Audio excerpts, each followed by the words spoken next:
好，所以我们现在在第16周，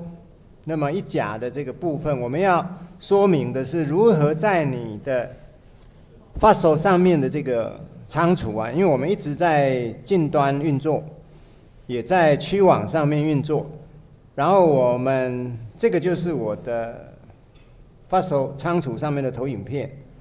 然后在这个 blog 里面就是我的网志。那我们的这个 MD 档是位在 Content 下，好，所以我们的做法就是先选好你要整合的，看是你分组的这个远端仓储，或者是你个人的，所以我们就从这里面啊，我要把它 clone 下来。好，所以我就跑到我对应的这一个 temp， 然后我要把它放在 GitHub 上面。然后我这里把它 git clone 下来，那我想要这个把它叫做 A 的这个 CP 好了，那我就可以把它 git clone 下来。好，那 git clone 下来就是你在 GitHub 上面远端仓储的一个近端的这个版本。好，所以你假设进到这边来看的话，你就可以看到在 GitHub 下面的这个。然后我们现在要开始搬动目前在 Fossil 上面的这个 ，OK？ 那我们需要的就是这几个，我们先把它抠下来。好，所以你透过这个部分 User 我们先不要抠 ，Fossil 的部分我们不要 ，License 你可以。这个直接用这个 GitHub 上面的，然后这几个设定档 README 也是一样。好，所以我们把这几个，待会我们另外再抠 User 底下的档案，所以我们把这几个我把它 copy 下来，然后我要放到对应的这一个 GitHub 上面，我刚刚抓下来的这个，我可以把它贴上去。然后你贴上去之后，我们剩下一个重要的还没有贴的，就是 users 下面的档案。所以我们再回到刚刚这边，我们再把 users 下面的这个把它复制起来。意思就是说，我现在要抓我在 Fossil 上面的最新版，然后我要把它丢到 GitHub 的仓储，可能是个人的，可能是小组的，都 OK。那这样的话，其实我在这边我已经可以打开这一边我要做检查的，所以进来我就可以在目前的这个 GitHub 上面的对应，我可以从 User 这边把它打开来。好，所以你在这边你就可以做检查，在近端的部分，比方说我假如要做近端的转档，我就可以直接跑到这边，然后我点击。那现在的问题就是，你必须要配合你远端的 GitHub page 来重新产生你的远端，因为在这边我们理论上应该近端是没有问题的。好，因为我们近端的部分，你只要按照之前的方式，然后跑到你对应的这个近端转档结束之后啊，你就可以在 localhost 5443的部分来模拟。没有 HTTPS， 因为我们这边必须是在 HTTPS 下，然后我们就可以看到你启动的 ，OK， 我没有按吗 ？OK， 看起来好像它并没有抓，我再试一次，我从这里，然后我点击它，理论上应该是 OK 的哈，我看一下。哇，它这边好像有问题。有。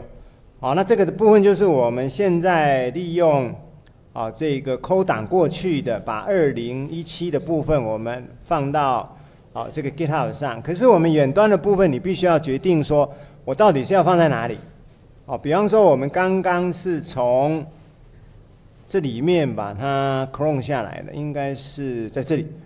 OK， 我们从这里把它 clone 下来。所以 clone 下来，我们必须要知道说它对应的这个 GitHub page 的连结。OK， 你假如是 GitHub page 的连结会变成这个账号，所以我们这边的账号会是在 Scrum 之一，然后会是 GitHub.io 的这个仓储下，所以这个会变成是我们目前远端的部分。那当然现在因为底下没有 index， 所以你这个是不会运作，你这个是不会运作，它会告诉你没有内容，因为你没有 index.html， 好，所以它这边基本上会抓你的这个 readme。那我们现在就是要把它来配合我们这边做转档，所以你必须要调出你对应的设定。好，所以在这里面我们变成是有关远端的部分，我们必须要把原先的这个连结，有没有？我们原来是连结到这边，对不对？我们必须要把它抓到对应的这个 block 上，所以我们这边就要改成 GitHub page。我试试看好了，所以我先把它转到对应的 calculator 下面的 block。好，我先试这个。所以在远端的部分，因为你没有办法在近端试，所以你可能要转完之后，然后推上去看看它有没有运作。好，那假如没有的话，你还要再看看说到底问题出在哪里。意思就是说，我们现在目前你这里必须要把它原来在发手的这个连结改成远端的。OK， 那这样的话，我们之后的版本就可以直接在远端来处理。所以我这边把它 save 好之后，然后我假如要转远端的版本，我就是这样跑到这里，然后点击它，它就会配合我新的这个路径，然后来产生我的这个网志。所以这里假如 OK 了，假如 OK 之后，我就要把它推送上去。好，所以我就进到我们这边的这个，刚才是在 ACP， 所以我要到 ACP， 所以我这里就可以 git add， 然后再 commit， 好，它就会把我们刚刚复制的所有的这个版本把它提交推送上去。OK， 好，所以它现在你 add 的部分呢，它是针对我目前改版的来拍快照。OK， 它叫做 snapshot。所以拍完之后啊，因为我要在对应的近端的部分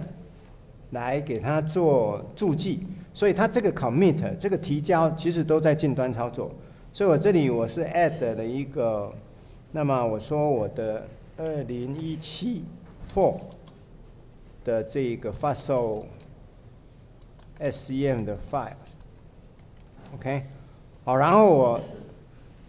这边提交好了之后，我就可以把它 push 上去。那要上去之前呢，我先 check 一下，应该我 default 已经是设到 GitHub page， 你必须确定这边有设到 GitHub page， 它推上去的这个资料才能够从 GitHub page 看到，所以我就把它 push 上去。好，那他就会问我远端的这个部分，所以我就会从，因为我这边是在 Scrum 之一上面，然后我就把我对应的账号密码打上去，它就会把我的这个账号密码丢给远端。好，那假如这边一切顺利的话，我就可以在远端看到我刚刚转档完的这个网志系统。好，所以你这样的同步啊，其实是把我们原先在发售的版本把它丢掉了哈，因为基本上假如你要把这个版本也带着的话，我们其实应该在发售的部分处理了。好，那我们这边是没有，就是直接抓它最后一版，因为我们只是要直接把这个原先在发售的这个 DOC 的网志的系统，我们想要把它这个丢到远端。所以假如这边成功的话，我们变成可以在这里看到我们的 index。好，所以我们退回一步，然后来看它对应的这个是不是有提交这个成功。好，然后看看是不是它的 GitHub page 的网页是不是有上来。好，所以这里假如完成的话，好，这边假如完成的话，我们就可以在这里看到。好，然后我们的这个因为 branch 是分支是设定在 GitHub page， 好，所以在这边的话，我们就可以把刚才对应的，好，那你必须要记起来，就是说它是以你的账号，然后再加上你对应的 GitHub， 然后它是用.io。那后面的部分，它就透过你的这个仓储的名称，然后来产生对应的页面。好，那假如我们转档的部分成功的话，设定也没有问题，我们的资料就可以上来。好，所以我们待会这里可能需要一点时间，所以我们这边基本上就录到这里，然后你可以试试看，把你的这个资料往上推，然后你之后的改版，就可以直接在我们对应的这个 GitHub 上做。因为我们的发手可能课程结束之后，我们就会这个把它备份起来，你也许就没有办法再推送。好，所以这边你之后的版本，你只要有改版，或者是有把这个架构弄到其他的这个仓储，你就可以利用这样的方式，之后就可以延续在 GitHub 上持续来做改版的动作。好，所以我们影片就拍到这里。